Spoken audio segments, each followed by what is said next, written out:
Eine Torte, die für deutsche Backkunst steht wie keine andere. Auf der ganzen Welt ist sie bekannt, die Schwarzwälder Kirschtorte. Hier wachsen die Zutaten. Kirschen für selbstgebranntes Schwarzwälder Kirschwasser. Das verleiht den Torten des Familienbetriebs Bitzenberger ihren unverwechselbaren Geschmack.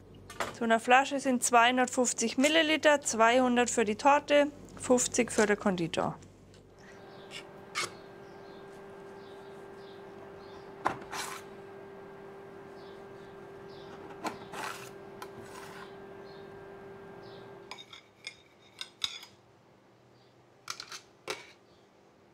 Am Fuße von Baden-Württembergs höchstem Berg, dem Feldberg, ist der kleine Familienbetrieb seit Jahrzehnten überregional bekannt. Für seine Schwarzwälder Kirschtorte mit Kirschen aus eigenem Anbau. Hier haben wir jetzt die klassische weiße Kirschblüte. Da blüht im Frühjahr der ganze Baum alles komplett weiß. Das sieht richtig schön aus, als es eigentlich geschneit hätte. Was hier bei unserem Feldberg nicht ganz unüblich wäre. Aber wir sind hier wirklich in der Kirscheblüte dann. Und aus dieser schönen weißen Blüte entsteht nachher eine saftige, rote, dunkelrote Kirsche. Das Kirschwasser stellen die Bitzenbergers aus einer speziellen Brennkirsche namens Dollenseppler her. Man kann ganz klar, ganz anders hinterm Produkt stehen. Ja? Wenn man weiß, was da reinkommt, was für Kirsche da reinkommen. Theoretisch kann man es auch leicht machen, mit Kirschwasser kaufen, aber das von A bis Z selber machen, das macht unser Kirschwasser nachher aus. Ramona Bitzenberger ist die Chefin der Konditorei. Ab 4 Uhr morgens steht sie in der Backstube. Ich habe 2018 beim Schwarzwälder Kirschtortenfestival mitgemacht und habe dann auch die Goldmedaille gewonnen. Die Konditorin hat schon in Luxushotels weltweit für Stars gebacken.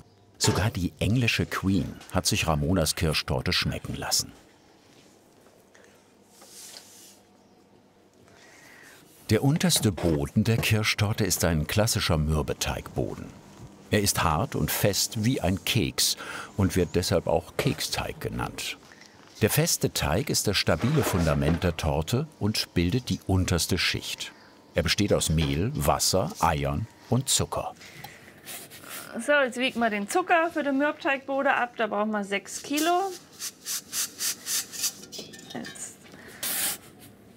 brauchen wir erstmal 2 Kilo normale Zucker. Und den Rest nehmen wir Puderzucker. Diese Mengen reichen für mehrere Torten. Die Konditorin backt im Schnitt 15 pro Tag.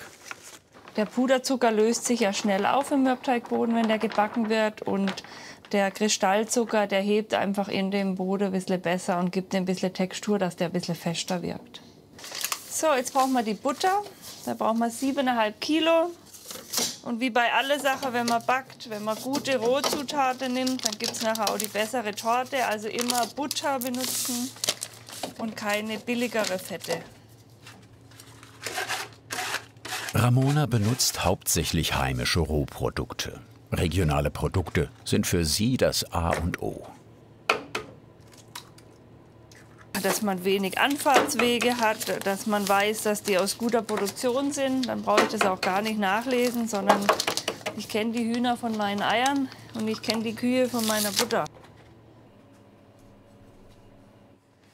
Damit der Mürbeteig auch schön mürbe wird, müssen die Zutaten stimmen. Halbfettbutter oder Margarine gehen beispielsweise gar nicht, auch wenn das vielleicht besser für die Figur wäre. Halbfettbutter hat einen höheren Wasseranteil und würde dafür sorgen, dass der Teig zu weich und damit schlecht zu verarbeiten wäre. Die Eier machen den Teig geschmeidig und elastisch, somit lässt er sich besser kneten.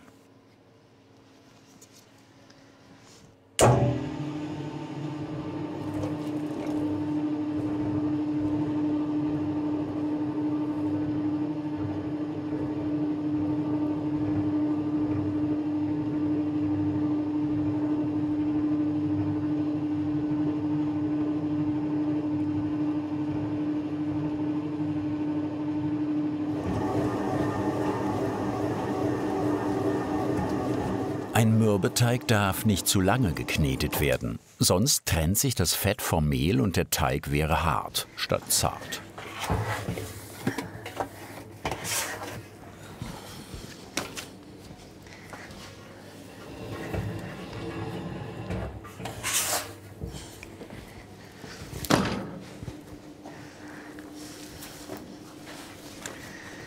den Mürbteig, bei dem kann man eigentlich nicht viel falsch machen.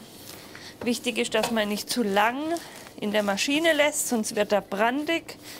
Das bedeutet einfach, dass das Mehl zu lange den Kleber entwickelt hat und dann hat man so einen festen Teig und man möchte schon, dass der so schön weich ist.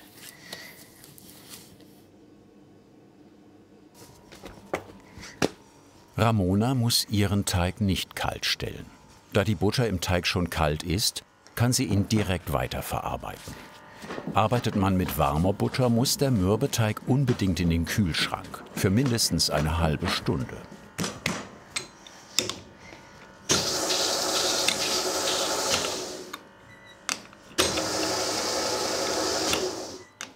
Konditorinnen rollen den Teig nicht mit einem Rollholz aus, sie arbeiten mit einer Teigausrollmaschine. Die Stärke lässt sich maschinell einstellen und die Konditorin kann den Teig schnell hin und her fahren, bevor er zu warm wird. Der Teig muss in beide Richtungen ausgerollt werden, sonst zieht er sich zusammen und wird eiförmig.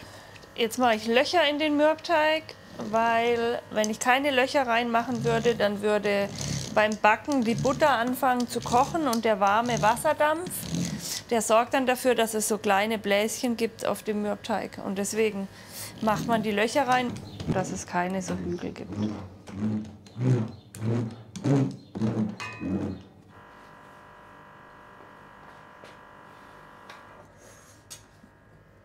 Und dann sticht man den aus in die Größe, wo man nachher will für die Schwarzwälder.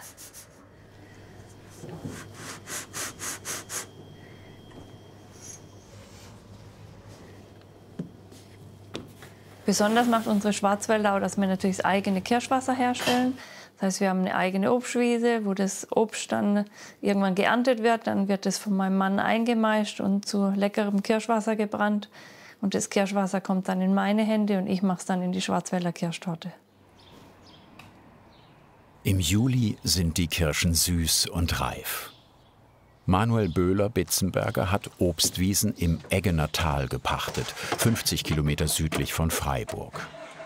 Hier liegt eines der ertragreichsten Kirschanbaugebiete Deutschlands. Mehrere Tonnen Kirschen verarbeitet Schnapssommelier Manuel pro Saison zu Schwarzwälder Kirschwasser.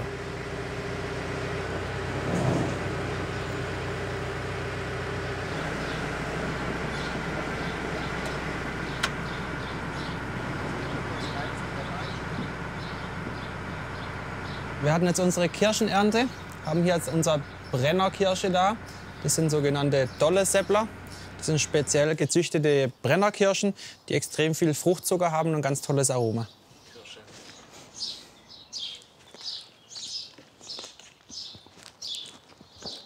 Schön fruchtig, schön süß.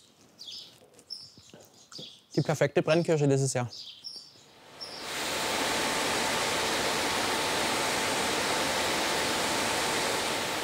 Die Kirschen werden maschinell entsteint, zerkleinert und gepresst. Der pure Kirschsaft wird in große Maischefässer gefüllt. Die Hefe für die Maische kommt aus der Backstube.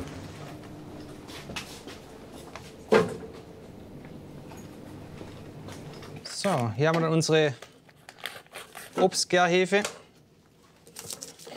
Die müssen wir jetzt abwiegen für unsere Maische.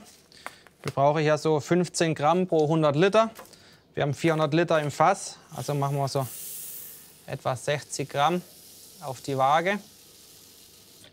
Wir brauchen so etwa knapp 700 Milliliter Wasser.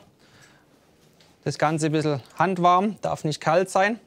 Somit kann die Hefe besser gehen.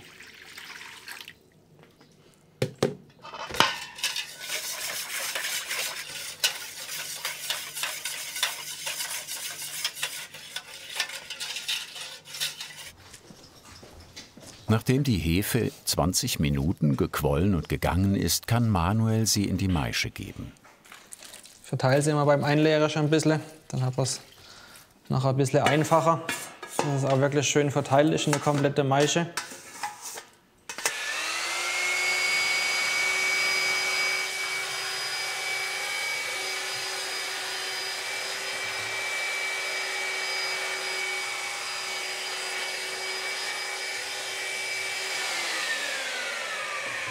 Da kommt jetzt eben Wasser rein.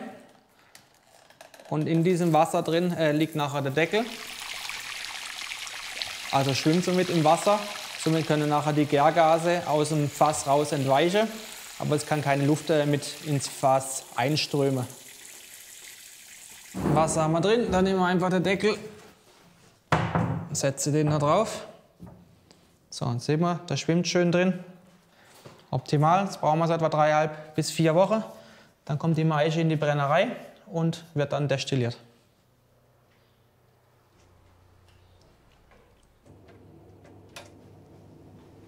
Und weiter geht's in der Backstube. Die Konditorin backt zum großen Teil mit Rezepten, die ihre Mutter und ihr mittlerweile verstorbener Vater entwickelt und perfektioniert haben. Jetzt machen wir den Schokoladenbiskuitboden, der ja die Basis für die Schwarzwälder ist. Also ein guter Biskuitboden macht aus, wenn der fluffig gebacken ist, weich zum Schneiden. Und da kommen rein Mehl, Kakaopulver, Eier und Wasser. Es wird dann nachher aufgeschlagen und gebacken.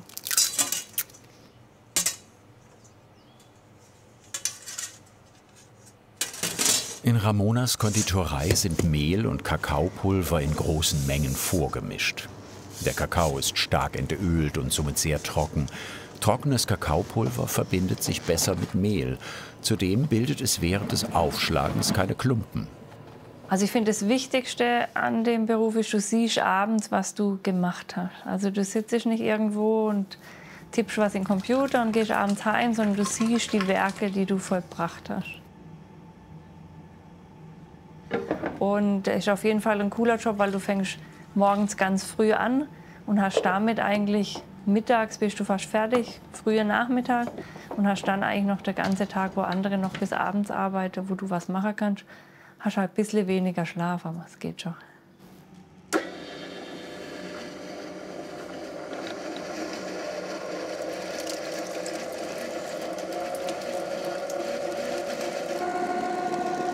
Die Masse schlägt sie mit hoher Drehzahl auf. Dadurch wird Luft untergehoben und das Eiweiß wird steif. Ja, die Eier müssen weiß aufgeschlagen werden. Das heißt, wenn die Eier vollständig aufgeschlagen sind in der Masse, ist sie fertig. Und wenn man immer den gleichen Kessel benutzt, sieht man auch, wie hoch die Masse kommen muss, bis sie fertig aufgeschlagen ist.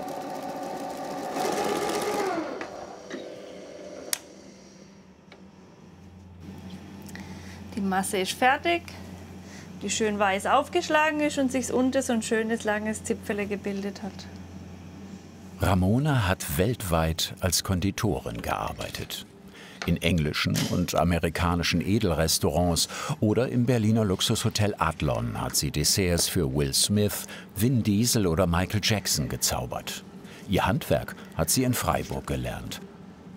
Als ich in der Lehre in Freiburg war, hatte ich einen Lehrmeister, der hat jeden Abend alles, was noch an so einem Schneebesen hing oder im Kessel, abgeschabt, in eine Schüssel gegeben, abgewogen und es wurde dann vom Lohn abgezogen. Das prägt. Und so wird auch heute in der Backstube der Bitzenbergers jeder Kessel sauber ausgeschabt und nichts verschwendet. 700 Gramm von der Masse werden jetzt hier reingewogen. Man sieht jetzt auch, man kann die Masse so schön abstechen, aber sie ist auch nicht ganz fest. Eigentlich perfekt. Der Vater Bäcker, die Mutter Konditorin. Das Backen wurde ihr in die Wiege gelegt. Also ich kann mich nur daran erinnern, dass ich als Kind mal, als meine Mutter so einen Kessel voll Masse gemacht hat und hat den auf den Boden gestellt, anstatt ihn auf so einen Kesselring, habe ich mich mal außen dran hochgezogen und bin reingefallen. Vielleicht bin ich deswegen heute so süß.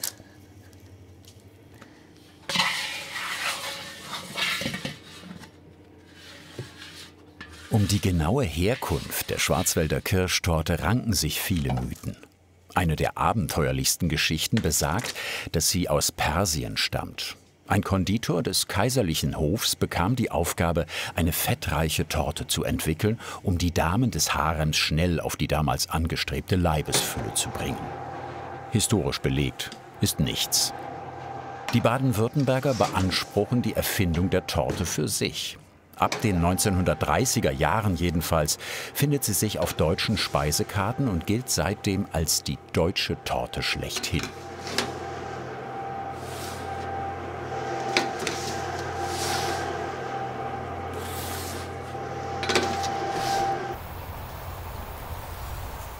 Schnapsbrenner Manuel hat für die Schwarzwälder Kirschtorte seiner Frau ein kräftiges Kirschwasser entwickelt, das 45% Alkohol hat.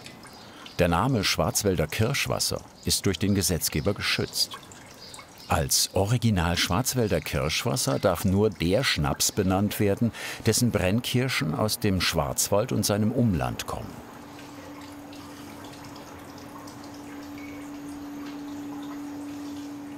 Manuels Destillat wird extra mit Stielen und Kernen der Kirsche gebrannt. Das verstärkt den fruchtigen Geschmack.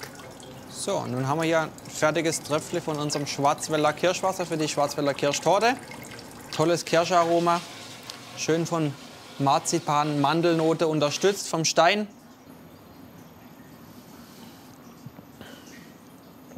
Schön mild geworden und wir haben trotzdem 45% in der Flasche. Und später in der Torte. Für die Kirschmasse benutzt Ramona gedünstete Sauerkirschen. Die müssen vom Saft getrennt werden.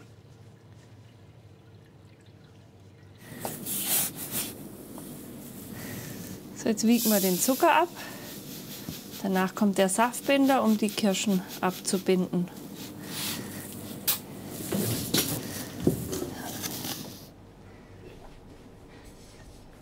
Also der Zucker muss gut vermengt werden mit dem Saftbinder, sonst gibt es Klumpen.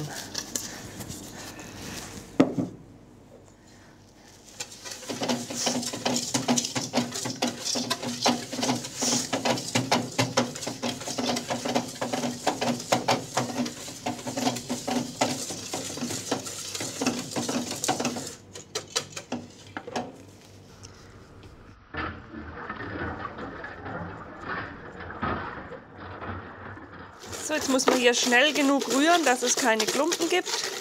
Und jetzt sieht man schon, dass die Masse andickt. So muss das sein für die Kirschen.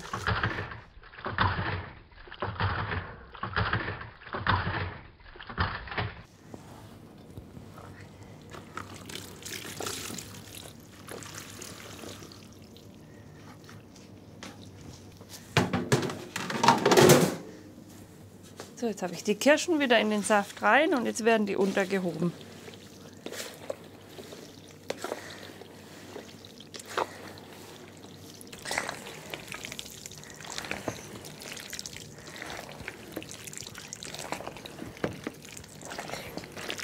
Erstens wird es dann klumpen und zweitens mal würde man die Kirschen mit dem Schneebesen kaputt machen. Die zerfetzt dann durch den Schneebesen und dann hat man schon keine schönen ganzen Kirschen mehr.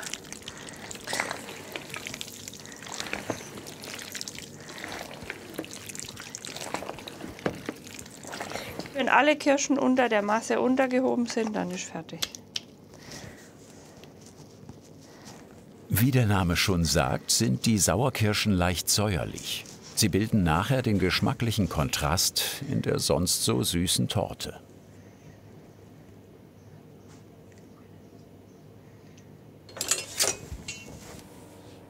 Mürbeteig, Schokoladenbiskuit und Kirschmasse sind vorbereitet. Und auch der Schnaps ist gebrannt. Jetzt kann es losgehen. Ramona baut die Schwarzwälder Kirschtorte zusammen. So, jetzt nimmt man ein bisschen was von der abgebundenen Kirsche weg. Wirklich nur ganz wenig von dem Saft. Ganz dünn auf den Mürbteigboden. Das dient wirklich nur als Kleber, dass uns der unterste Biskuit nachher nicht von dem Mürbteig wegfällt. Dann nehmen wir unseren Schokoladebiskuit. Der wird aus dem Ring rausgeschnitten.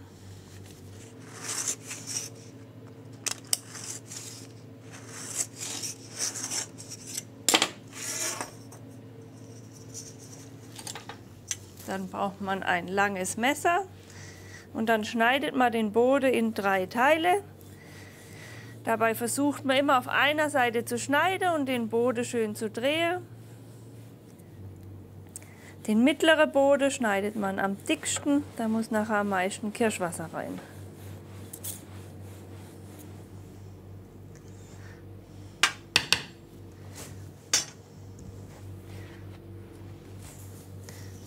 Der unterste Boden kommt dann auf unseren Mürbteig.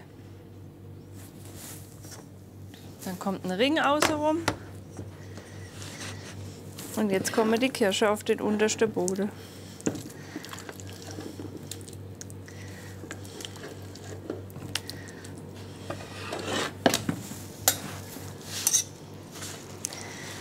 Wenn man die Kirsche verteilt, immer 1 Zentimeter wegbleiben vom Ring, dass es hier außen nicht nachher die Kirsche in die Sahne durchdrücke. Um die Masse glatt zu streichen, benutzt Ramona eine sogenannte Tortenringpalette. Die Palette hat eine abgekantete Form. So kann die Konditorin die Masse direkt im Tortenring verstreichen. Um Sahne steif zu schlagen, braucht es weder Gelatine noch Sahne steif. Sahne und Sahnebläser müssen nur eiskalt sein. Die Sahne kommt direkt aus dem Kühlschrank, der Sahnebläser ebenfalls. Ein bisschen Zucker, das war's.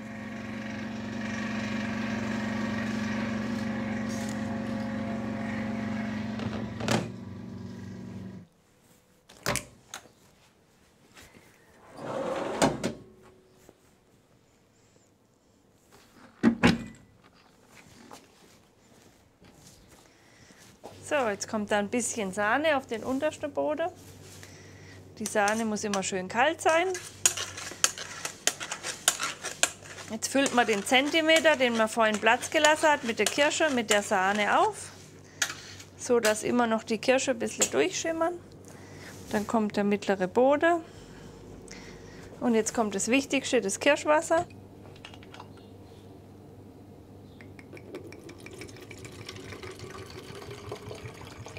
Mit dem Kirschwasser wird hier auf jeden Fall nicht gespart.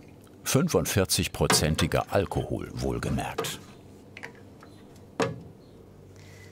So eine Flasche sind 250 Milliliter, 200 für die Torte, 50 für den Konditor. Es wird hier mit so einem Wäschesprenger drauf gemacht, dass man es schön gleichmäßig verteilen kann.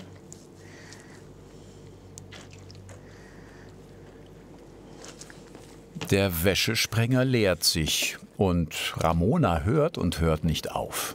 Klar ist, wer hier ein Stück Torte isst, hat fast einen ganzen Schnaps-Intus. Dann kommt wieder ein bisschen Sahne drauf. Und jetzt wird die Sahne einfach am Ring abgestreift.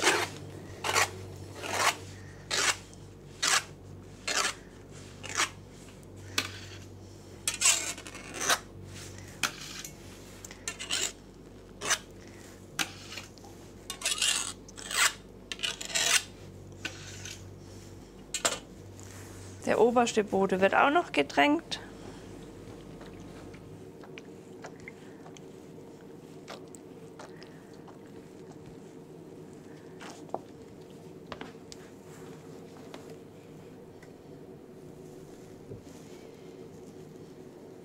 Also in die Kirschen kommt kein Schnaps, der Schnaps kommt nur in den Boden. Dass der Boden schön getränkt ist mit Kirschwasser. So, wird der Ring nach oben gezogen.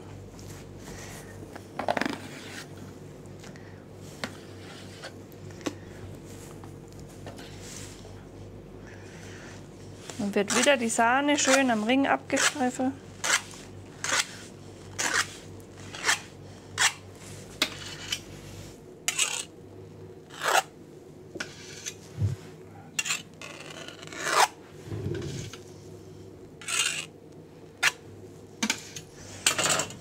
Dann zieht man den Ring nach oben weg. Die typischen Schichten der Schwarzwälder Kirschtorte. Mürbeteig, Schokoladenbiskuit, Sahne und Kirschmasse. Nicht zu empfehlen, wenn man auf seine Figur achten möchte. Sahne auf die Messerspitze. Dann wird außenrum dünn eingestrichen.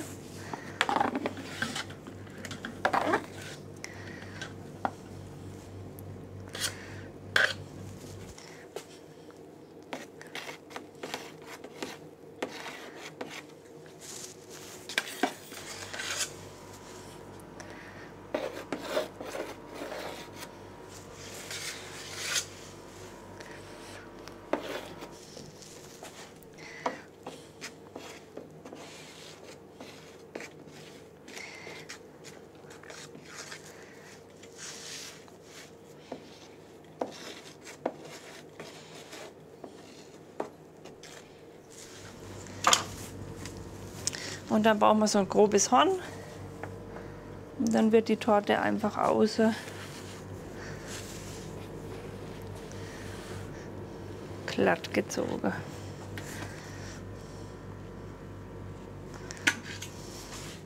Die überstehende Sahne wird fein säuberlich abgestreift und natürlich später für die nächste Torte wiederverwendet. Beim nächsten Arbeitsschritt kann dem Hobbybäcker schon mal die Torte vom Teller fallen. Dem Profi passiert das natürlich nicht.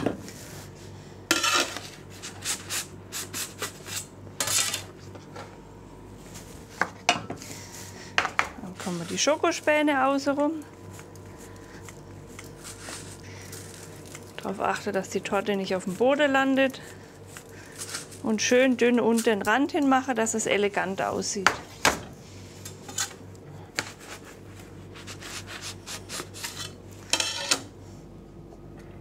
Dann wird es 16 Stücke eingeteilt.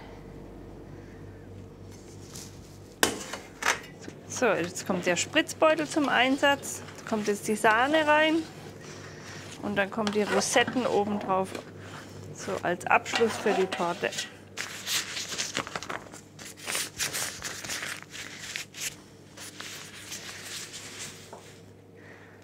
Damit die Sahnerosetten schön aussehen, ist der richtige Bewegungsablauf wichtig. Als erstes drückt die Konditorin die Sahne aus dem Spritzbeutel.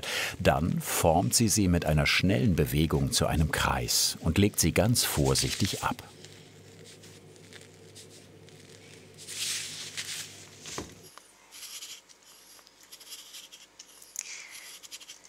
Die Schokoladenspäne hobelt Ramona von Hand. Nur mit dem Messer werden sie hauchdünn und schmelzen später sofort im Mund.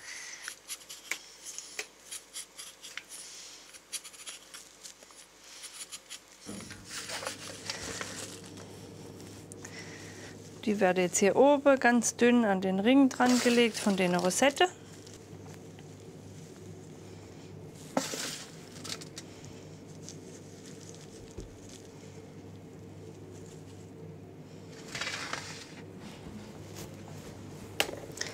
Und zum Schluss kommen noch die Kirschen oben drauf.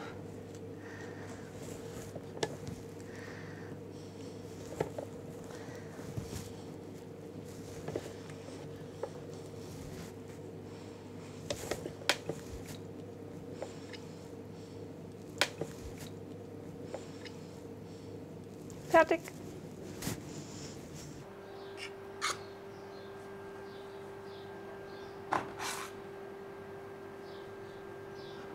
Die Konditorin backt pro Jahr 2500 Kirschtorten. Ein altes Familienrezept, ausgewählte Zutaten, getränkt im eigenen Schnaps und mit viel Sorgfalt zusammengebaut. Die Original Schwarzwälder Kirschtorte.